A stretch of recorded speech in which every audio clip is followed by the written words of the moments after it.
In June 2014, Maria and Derek Broaddus and their 3 young children were getting ready to move into their new home, 657 Boulevard in Westfield, New Jersey. They claimed the 6-bedroom house was their dream home and located just a couple of blocks away from Maria's childhood home in one of the top 30th safest cities in the United States. 3 days after closing the sale, before the Broaddus family had even begun to move in, a letter arrived in their new mailbox. The letter was addressed to the new owner in big clunky handwriting.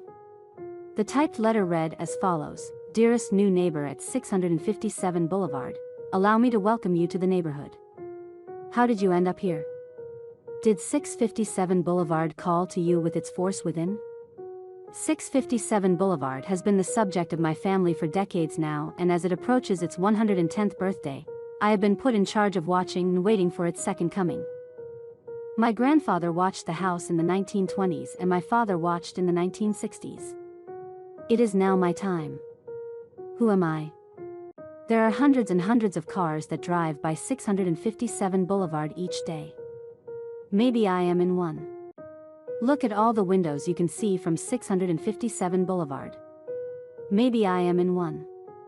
Look out any of the many windows in 657 Boulevard at all the people who stroll by each day. Maybe I am one." The letter also mentioned specifics about the Broaddus family. "You have children. I have seen them," the letter continued. "So far I think there are 3 that I have counted. Do you need to fill the house with the young blood I requested? Better for me. Was your old house too small for the growing family? Or was it greed to bring me your children? Once I know their names, I will call them and draw them to me." At the bottom of the letter, the author used a cursive font to sign the watcher.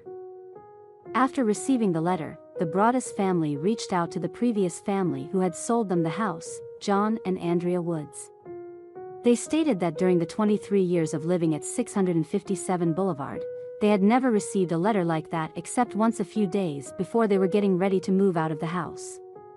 The Woods family also stated they had never felt watched in the 2 decades they had lived at the house and, in fact, rarely felt the need to lock their door at night. While they thought the note they received was odd, they threw the note away without much concern. Still, the 2 families went to the police with the letter, and an investigation was opened. The police warned the families not to tell anyone about the letters, including their neighbors who were now all suspects. 2 weeks later, even though the Broaddus family still hadn't moved in, they received a second letter with even more chilling specifics about the family, including the children's birth order and nicknames. The watcher also asked, "Will the children sleep in the attic? Or will you all sleep on the second floor? Who has the bedrooms facing the street? I will know as soon as you move in.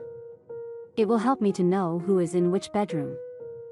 Then, I can plan better."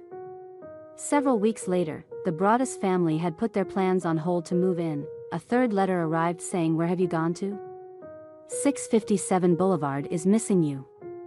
By the end of 2014, the case had stalled. There was no digital trail and the mental effects were taking a toll on the Broaddus family. There were no fingerprints and no way to place somebody at the scene of the crime.